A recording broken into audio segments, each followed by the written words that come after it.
to end all of this by kind of bringing back the whole situation of feminism to UPrep.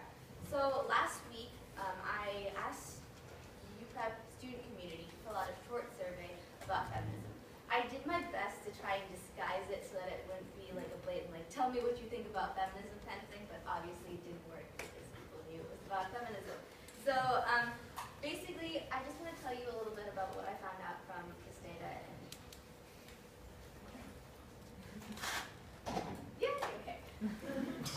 So this is a little graph, but we filled it out. So I had 31 students fill it out, and 22 of them were girls, and 9 of them were boys. So, I mean, it was a pretty decent diversity of people. So one of the questions I asked was a list of, I asked students to tell me what one or few of the most common insults that they've used at UPrep or that they have heard their peers use. And this is a list of them. Can anyone raise their hand and maybe tell me what they all had in common? Or not. Okay, all of them have to do with genitalia in some sense. And 3 out of the 4 of them all relate to women. So what we can see from this is that the worst thing that we can call a girl is to be a girl, and the worst thing we can call a boy is to be a girl. Maybe some problems there? I also, when I asked what people thought the most offensive question to ask a boy is, and all of them had to do with masculinity in some way, or how men approach life in a more aggressive manner, either to life in general or to women. And then I also asked what the most offensive question one could ask a woman is. And all of them had to do with either the physical image of a girl or something that innately is just natural to women. I got one person who asked this question: where did you get your confidence from? Or how did you become so smart? And this is actually one question I was hoping would show up. It seems like such an ordinary question, and society has kind of deemed it to be ordinary. But it's actually pretty insulting, although I assume people are well-meaning when they ask. What I feel when people ask me, where did you get your confidence, or how did you become so smart, is actually you, Samisha Kangankar, have all the trappings of a very marginalized person. You're not white or skinny, you're not tall, you're not, and you're a woman. Why on earth would you feel like you are worth anything? And I think it's important to notice that men are very rarely asked where they get their confidence from, or their intelligence is very rarely questioned. And so why on earth would we ask this question to women if we are not kind of deemed lower in society? It's very similar to how when we tell little girls that they can be anything they want when they grow up. And I think it's wrong that we do this, because if we hadn't planted that kind of seed of doubt that maybe there's a little bit of chance that we can't, that like children, little girls can't be what they want when they grow up, then they would have never doubted themselves in the first place. So my last question was when I asked at the very beginning, do you consider yourself a feminist? Why or why not?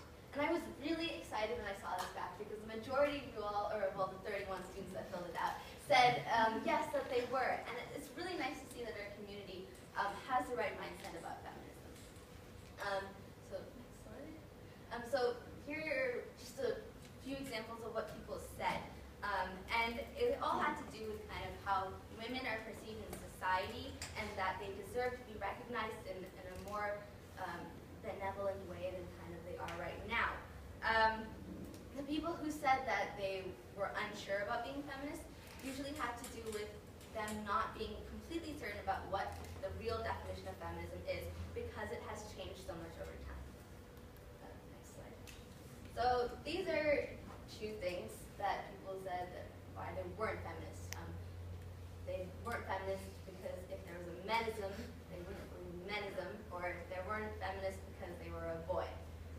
Obviously, this is kind of a narrow idea of what feminism is. So we're going to ignore that and go to the next slide, which was actually sent to me about a woman, by a girl in our community. And I'm not going to read all of this to you. It's very long. But it had to do with the idea that feminism is not really a problem in the world today, and that there are more pressing issues that we need to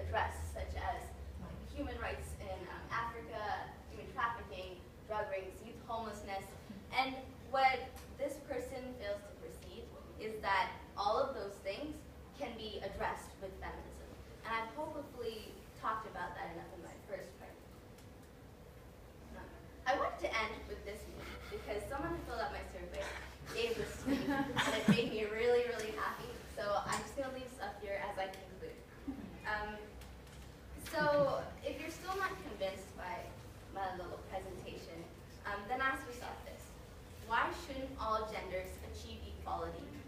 Why should women put up with being silenced all our lives? Why are men desensitized?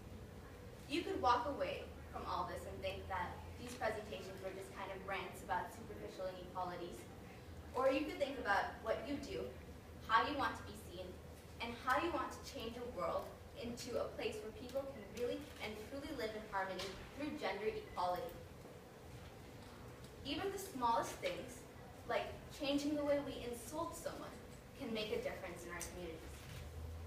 For every girl who is tired of acting weak when she is strong, there is a boy who is tired of acting strong when actually he feels vulnerable. For every boy who is burdened with the constant expectation of knowing everything and being the dominant sex, there is a girl who's tired of her intelligence being doubted. For every girl who's tired of being called oversensitive, there is a boy who's scared or tired of not being able to grieve or show emotion or feel. For every boy whom competition is the only way to prove masculinity, there is a girl who is called unfeminine and bossy because she competes. For every boy struggling not to let advertising dictate his desires, there is a girl facing the ad industry's attacks on her self-esteem and body image.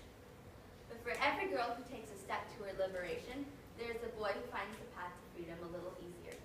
And that is what feminism is about. Thank you very much.